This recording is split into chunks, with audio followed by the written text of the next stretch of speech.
Our book is Danger to Self on the Frontline with an ER Psychiatrist by Linde. I am Mariah and this is my part.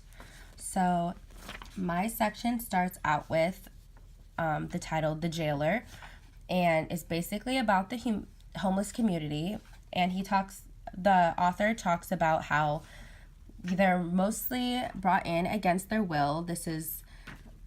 He introduces a character named Ray Shellum, who is described as a homeless guy who was brought in.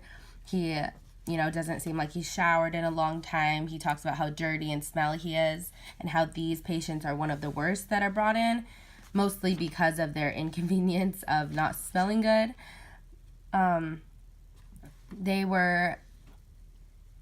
There's an idea that Paul talks about, like he says, do the people have the right to be left alone or not? Or if they're breaking any laws, because a lot of society sees them as a nuisance and just wants them out of sight, out of mind. They don't want to have to see them, and that's a lot in today's society. They just want to kind of ignore what's going on, and they just want them out of the way so they can just ignore the problem instead of confronting it. California Welfare and Institutions Code Section 5150 provides the involuntary detainment of an individual for up to 72 hours so the person can undergo psychiatric evaluation to determine whether he or she is a danger to self or others or gravely disabled.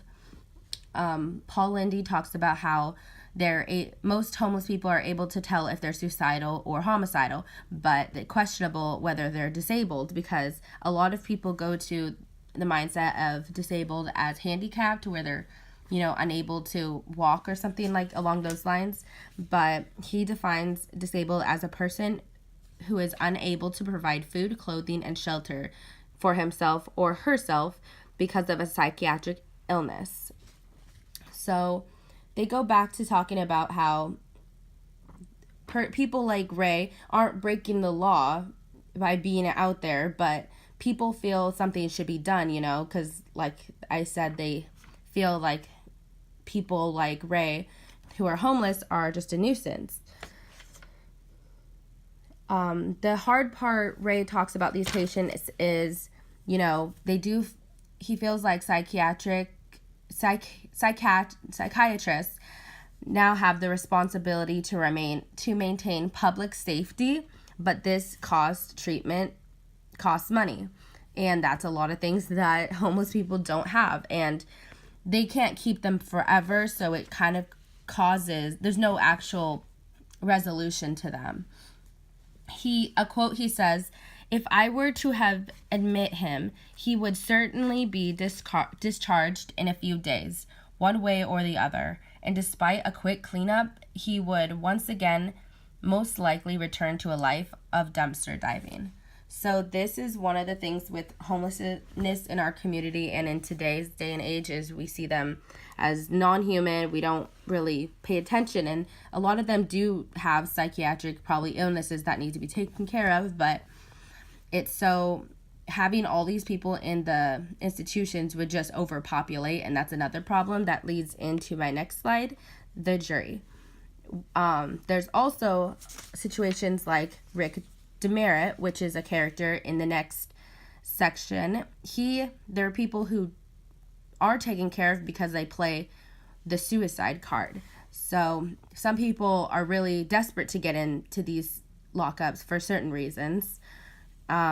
He talks about how people usually pull the suicide card to be taken care of forever, avoid stuff like jail time, or get sedating drugs and free housing. In Rick Demerit's case, it was to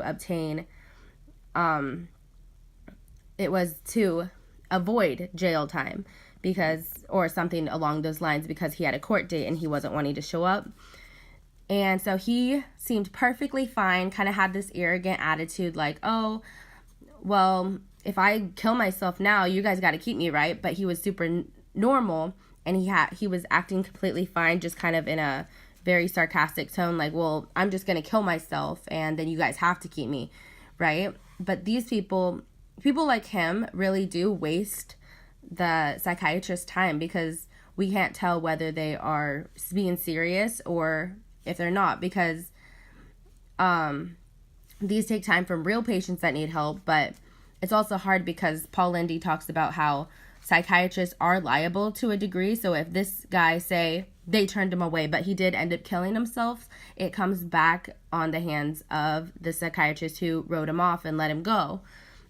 So it's really hard to tell whether or not you need to keep them because they're unpredictable, what they're going to do. And this is what part of the problem of how our mental institutions and hospitals are so overcrowded, is because sometimes we have people that don't need to be there, taking up space for real patients, and they're stuck because they don't know what to do. But like I said, they're unpredictable, such as my other slide, which is titled The Clairvoyant. And this is about a person named Will O'Brien who overdosed on ibuprofen and came back to the hot. So that's what landed him in there. Upon evaluation with Paul Linde, he talks about, what happened, and it ended up like his girlfriend broke up with him, and he talks about how his girlfriend is his life and how his choices kind of revolve around their life together. So this goes back into the psychiatrist must make their best judgment at the time, but it doesn't always work their way. And it talks about the 5150 holds on suicide attempts. And Paul Linde says to Will, the truth is, he says in general, the truth is I can keep you alive by putting you in a hospital, even though a small subset of patients commit suicide on this psych ward. But after discharge, who knows? Unfortunately, no one, including psychiatrists, can accurately predict the suicidal or homicidal behavior because people are unpredictable. And so they kind of are at this thing of like, whose life is it anyways? If a person wants help, they're going to get help. If they don't want help, they're just going to ignore it. And that's a lot of the problem with people not asking for help, and then people don't ask for help. So how are we supposed to know whether they need it or they are going to do they're just going to do what they want to do?